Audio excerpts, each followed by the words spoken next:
This is me from the future. There is a spoiler warning for Nomad of Nowhere if you haven't seen it yet.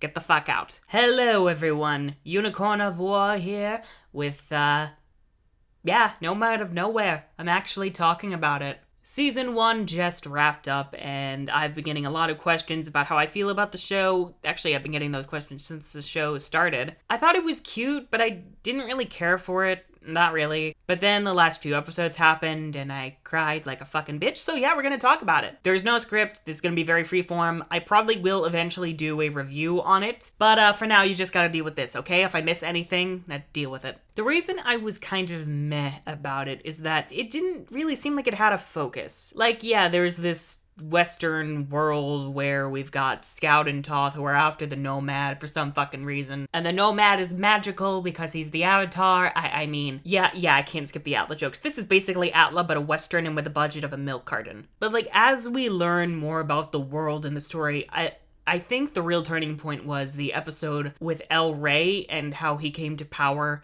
and the way that they showed the history without exposition, just through visuals. I really loved that. It goes on and it gets darker. Scout even gets like fatally wounded and you're like, oh, I didn't expect that from a kid's show, even though Ruby did the same thing.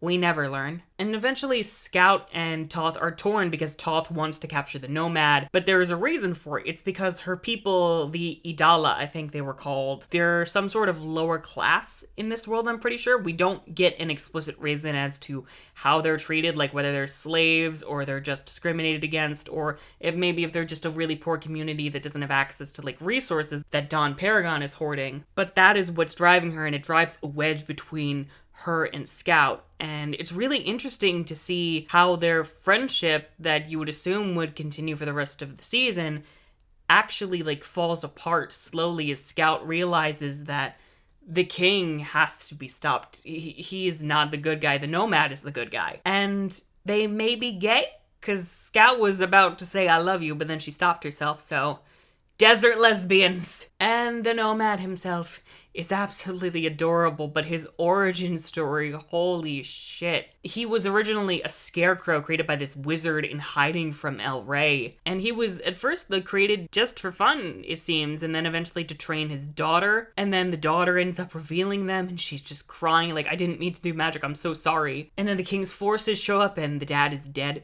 And this girl looks a lot like Scout. I'm very intrigued to see if there really is any relationship between them, or if it's just a visual cue and there's not really much else to it. Why do I get the feeling she went on to become one of the friggin' king's governors? It surprised me that this show actually managed to pull together a pretty solid story and an interesting world. Because at first I thought, oh, this is cute, but I don't really care about it. I don't see myself caring all that much about it. But it's actually really good. It managed to accomplish in one season of 12 episodes what it took 3 seasons of Ruby to. Oh, I'm sorry, volumes.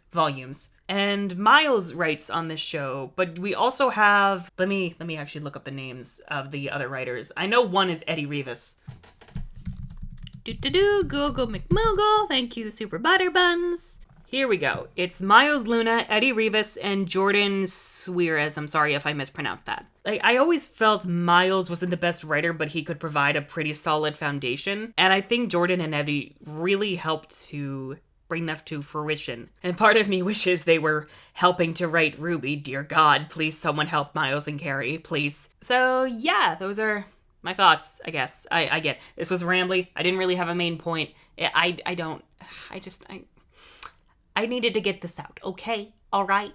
I will probably do a review on it in the future at some point. The point is, it's better than you expect it to be, and low-key better than Ruby. Actually, no, not low-key. Very high-key. High-key better than Ruby. So, that's all. I'm gonna go do unicorn things, like, I don't know, pose in front of a rainbow.